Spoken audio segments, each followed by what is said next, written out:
Hola a todos. A continuación realizaré exposición acerca de la Revolución China, los acontecimientos más importantes de esta época y algunos personajes representativos.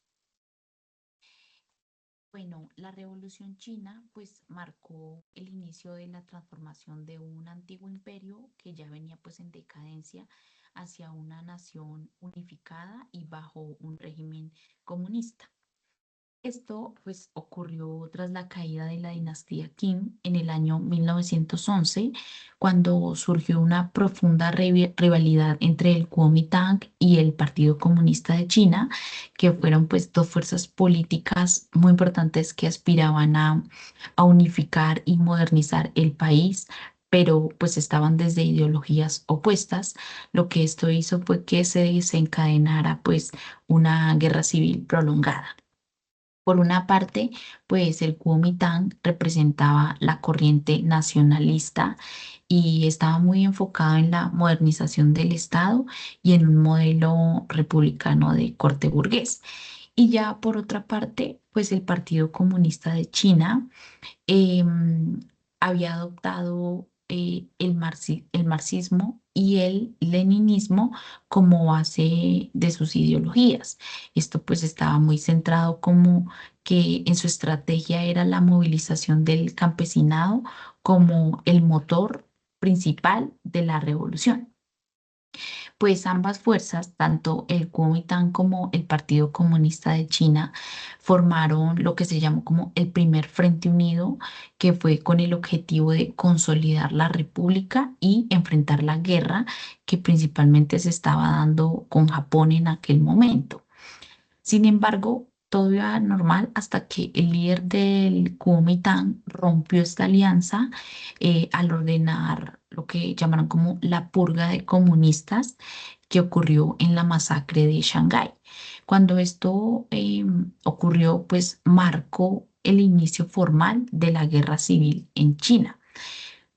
Al darse esto, lo que hizo el Partido Comunista es pues verse obligado a replegarse a las zonas rurales, donde Mao, quien surgió como la figura de liderazgo, desarrolló la estrategia de la guerra popular prolongada.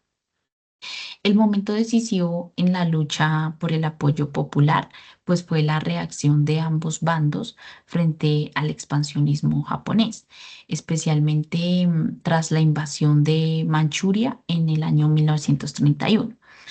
El Kuomintang, que estaba en aquel momento bajo el mando de Chiang Kai, em, priorizó la eliminación del enemigo interno, que en este caso fue pues el Partido Comunista de China, por encima de la resistencia al invasor extranjero.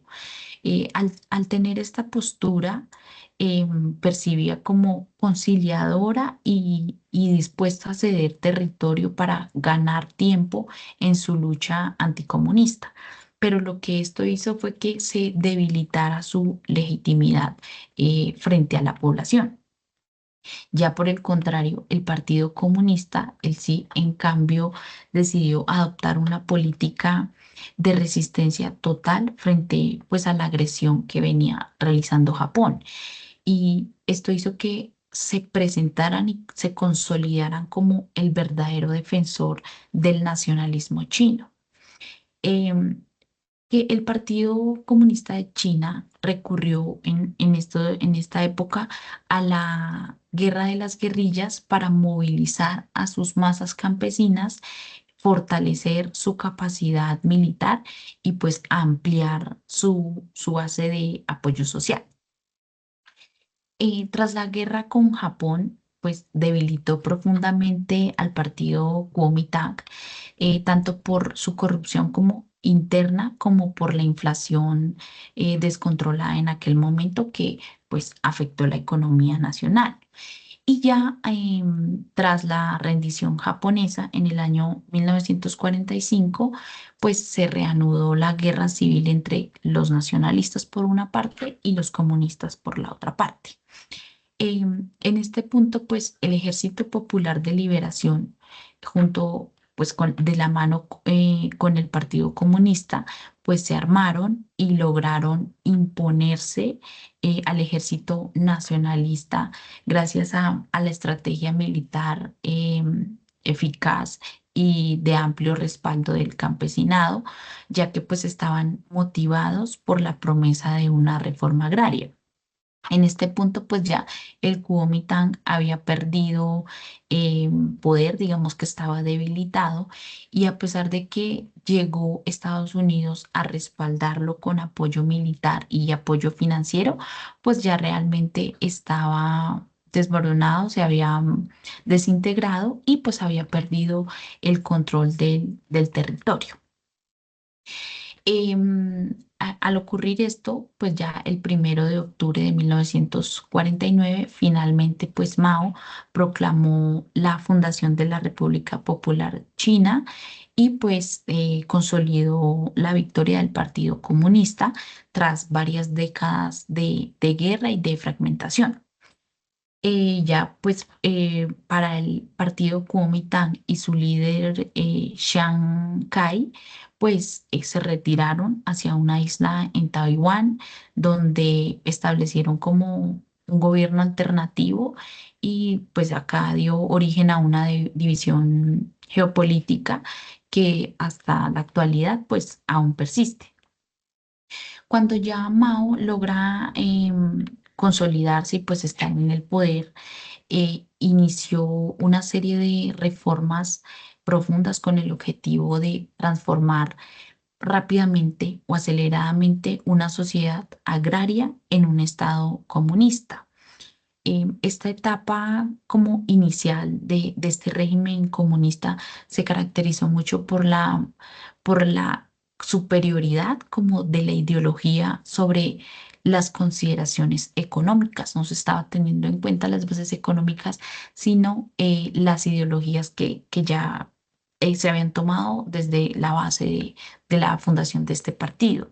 Entonces, las decisiones políticas se guiaron principalmente por estos principios como doctrinarios del marxismo y el leninismo, sin priorizar claramente la viabilidad económica o el bienestar. Esto lo que hizo fue definir como el rumbo político y social del nuevo Estado, privilegiando pues la transformación revolucionaria de la sociedad por encima de la estabilidad económica.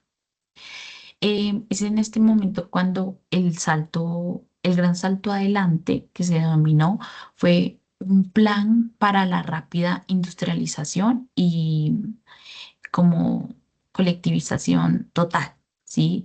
Lo que se hizo fue establecer comunas populares que abolieran la propiedad privada y organizaran la vida agrícola e industrial. La meta era que la producción masiva de acero a través de, o sea, la meta era elevar como esa producción masiva de acero a través de los ineficientes hornos de patio trasero que denominaban. Y pues también la reasignación de campesinos a tareas industriales, como la terminación de incentivos y pues informes como de producción falsificados, pues hicieron que se provocara una catástrofe agrícola y el resultado fue la gran hambruna china que causó obviamente la muerte de millones de personas y pues obligó al partido un poco a revertir las políticas más extremas y disminuir, digamos que temporalmente, la autoridad del líder Mao, quien era pues quien encabezaba esta serie de políticas y como la manera en que estaba guiando y lo que estaba priorizando por encima del tema económico y el bienestar de la comunidad china. Entonces, debido a esto, pues se da la gran revolución cultural proletaria que se originó con el objetivo de reafirmar su autoridad y eliminar a los sectores del partido que cuestionaban su liderazgo. Entonces, Mao, al sentir que estaba siendo cuestionado, decidió lanzar esta revolución cultural, que fue un movimiento de naturaleza política e ideológica. Y acá lo que hizo Mao fue movilizar a millones de jóvenes que los llamaron los guardias rojos, digamos que forzándolos, exhortándolos a destruir los cuatro viejos, que eran viejas ideas, culturas, costumbres y hábitos, bajo, digamos que la consigna de una campaña contra todo aquello que consideraba contrarrevolucionario o burgués.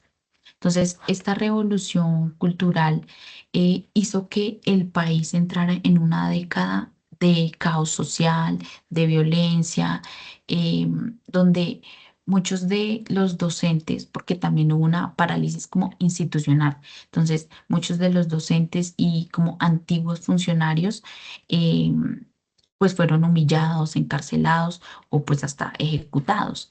En este punto hasta la vida académica fue desmantelada y el patrimonio pues cultural de China pues como afectado, severamente dañado.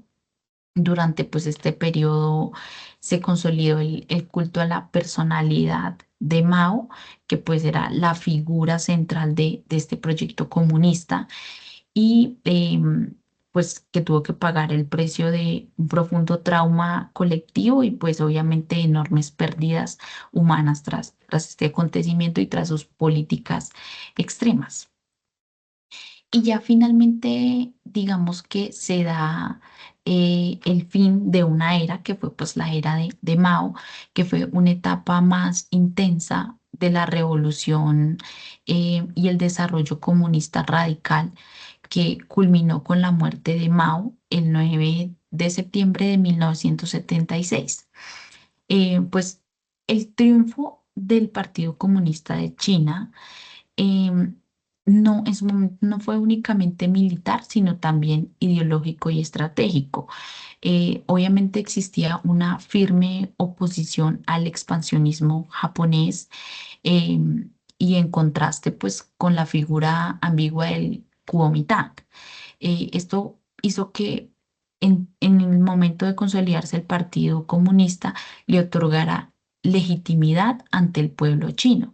Sin embargo, ya con el pasar del tiempo y la implementación inmediata de políticas como el gran salto adelante y la revolución cultural, pues esto desencadenó consecuencias devastadoras que principalmente pues afectó el costo humano y social. Ya con la muerte de Mao, no solo significó el cierre de un régimen em, extremo, personalista, sino que también abrió paso a una nueva etapa que ya trajo el liderazgo de figuras reformistas y pues que quisieron transformar profundamente el modelo económico de la República Popular de China para introducir pues ya elementos de mercado sin alterar necesariamente la estructura autoritaria del Partido Comunista como fue fundado inicialmente, sino que ya generó una combinación de diferentes ideas que permitía a China consolidarse como una potencia dominante pues en el sistema internacional y con una postura firme, se podría decir, y no negociable frente al orden pues global, y es como hasta en la actualidad ha venido transformándose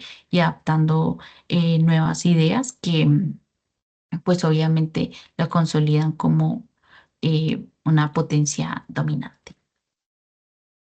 Muchas gracias.